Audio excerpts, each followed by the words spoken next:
Soyons les bénis du Père. Au nom du Père et du Fils et du Saint-Esprit. Amen.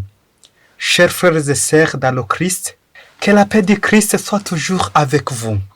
Aujourd'hui, le 1er janvier 2024, nous célébrons la fête de la Vierge Marie, Mère de Dieu. Marie, Mère de Dieu. En ce jour où nous commençons l'année 2024, nous allons demander à Dieu de nous bénir, de bénir tous nos biens, de bénir toutes nos maisons, de bénir toutes nos activités, de bénir tout ce que nous avons. Que la bénédiction de Dieu arrive dans ta maison, dans ton cœur, dans ta famille, dans tous tes projets. Soyez les bénis du Père. Les lectures qui nous sont proposées pour accueillir la bénédiction de Dieu en cette fête de la Vierge Marie, Mère de Dieu. La première lecture est tirée du livre des Nombres, chapitre 6, versets 22 à 27. Yahvé parlait à Moïse et dit, « Parlez à Aaron et à ses fils et dis-leur, voici comment vous bénirez les Israélites. Vous leur direz, que Yahvé te bénisse et te garde, que Yahvé fasse pour toi rayonner son visage et te fasse grâce, que Yahvé te découvre sa face et t'apporte la paix. Mette ainsi mon nom sur les Israélites et je les bénirai. » Parole du Seigneur.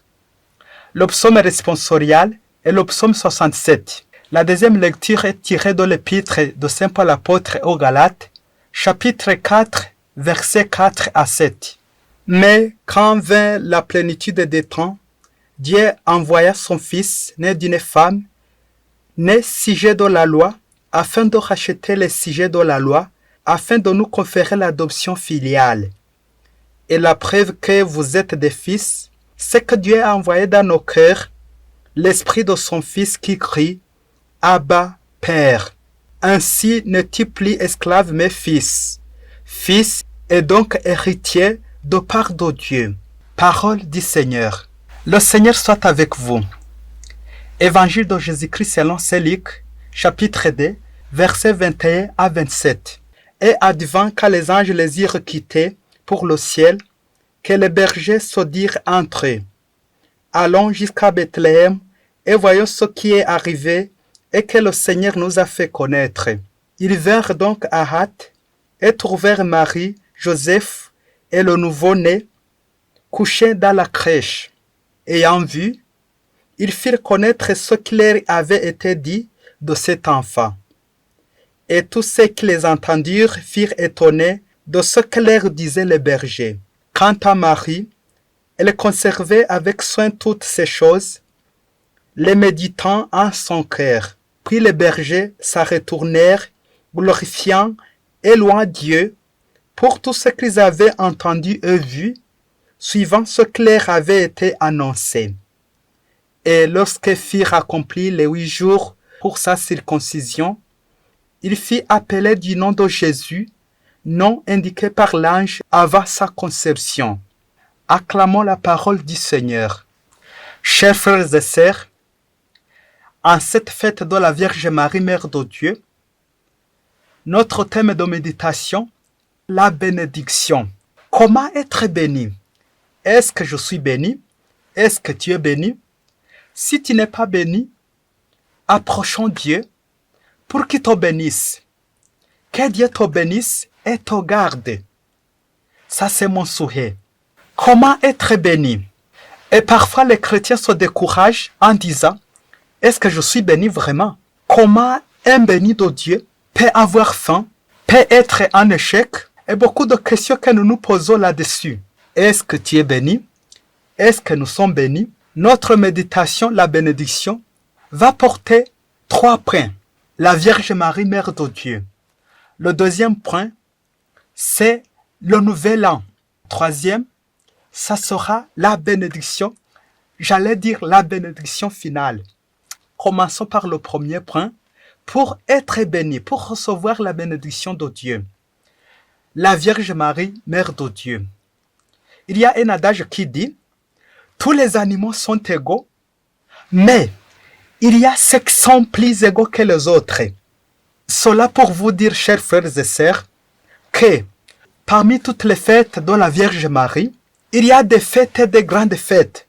Mais cette fête du 1er janvier, c'est la fête, j'allais dire, la plus égaux que les autres.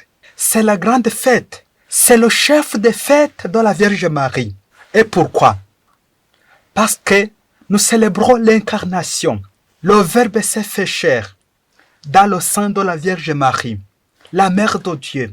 Cette nomination a été affirmée au Concile d'Éphèse qui s'est tenu en 431. Et on a affirmé la maternité de la Vierge Marie. Théotokos, Marie Mère de Dieu. Ce jour, le 1er janvier, nous célébrons la Vierge Marie en tant que Mère de Dieu. Ce jour est consacré au Seigneur, ce jour est consacré à la Vierge Marie pour que nous recevions la bénédiction de Dieu. Le deuxième point, nous sommes au commencement du nouvel an 2024.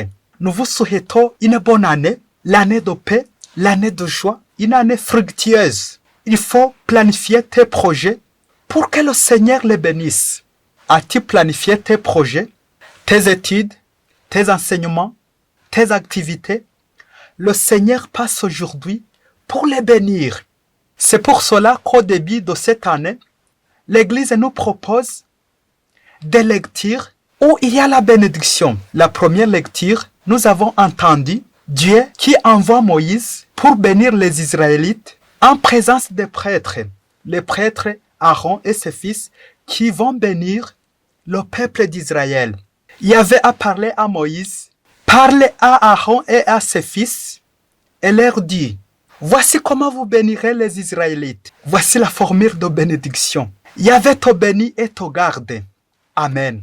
La bénédiction que le prêtre répand sur les fidèles, c'est la bénédiction qui vient de Dieu. C'est la loi de Dieu. C'est le commandement de Dieu. Il faut bénir mon peuple. Et toi, est-ce que tu es béni?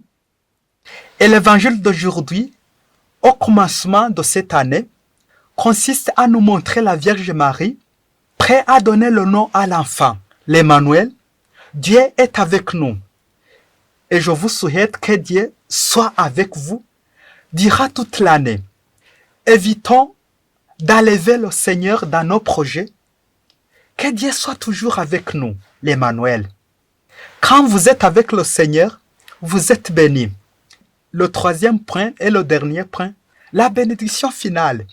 Pour que Dieu vous bénisse au cours de cette année. Que signifie la bénédiction? La bénédiction vient du mot latin benedicere, c'est-à-dire dire bien, parler bien. Et souvent, beaucoup de gens, quand ils parlent, ils ne savent pas que leurs mots peuvent être bénis ou bien maudits. Une mauvaise parole, c'est la malédiction. Et quand vous prononcez une bonne parole, c'est la bénédiction. Benedicere, dire bien. Aujourd'hui, il nous est demandé de dire bien, comme Aaron et ses fils vont bénir le peuple de Dieu. Toute parole prononcée doit être bénie par le Seigneur. Chers frères et sœurs, regardons, veillez, si vos maisons sont bénies, si vos projets sont bénis, si vos enfants sont bénis, vos parents sont bénis, que tout ce que vous possédiez soit béni. Il faut vérifier.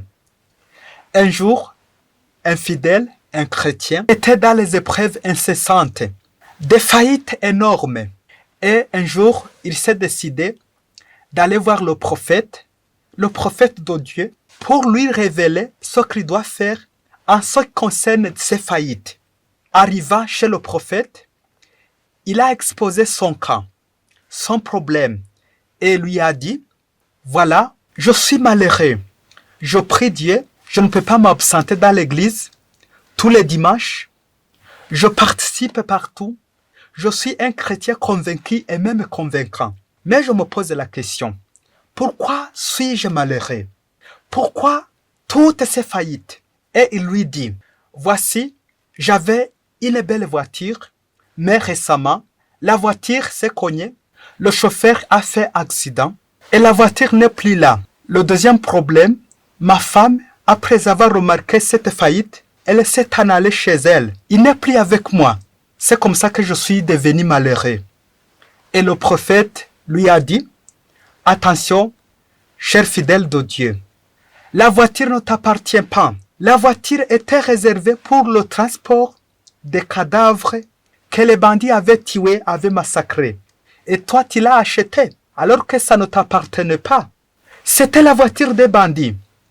Et la femme que tu as épousée, tu te disais que c'était toi le premier à l'épouser, mais cette femme, elle s'est remariée chez toi pour la 7e fois.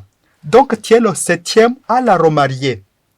Voilà que la femme ne t'appartient pas. En un seul mot, tes choses n'étaient pas bénies et la voiture et ta femme ne t'appartiennent pas. C'est pourquoi tu as eu beaucoup de faillites incessantes parce que tout ce que tu utilisais ne t'appartenait pas.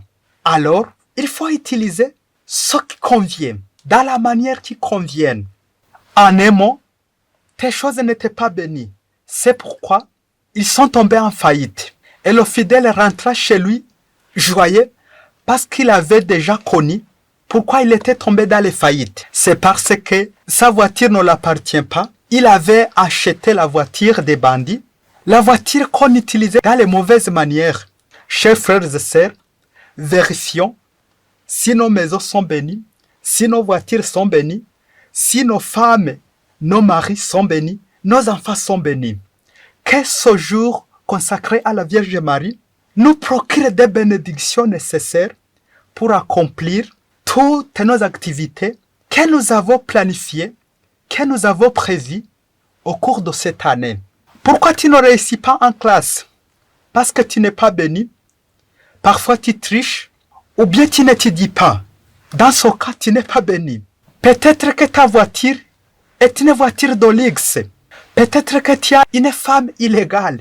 La soi-disant femme, le soi-disant homme, alors qu'elle ne t'appartient pas. Ce que tu as déplacé, qui ne t'appartient pas, il faut le faire retourner à sa place. Et tu verras la bénédiction de Dieu, tu seras béni. Il faut revoir si tes sources ne sont pas douteuses. Où est-ce que tu as tiré ça? Peut-être tu n'es pas béni parce que tout ce que tu utilises ne sont pas bénis. Quand tu utilises ce qui est béni, quand toi-même tu es béni, la bénédiction se répand dans ta maison, dans tes projets, dans ta vie. Soyez les bénis du Père. Que Dieu Tout-Puissant vous bénisse, le Père, le Fils et le Saint-Esprit. Amen. Abbé Masumbuko Ladislas, du diocèse de Cyangugu.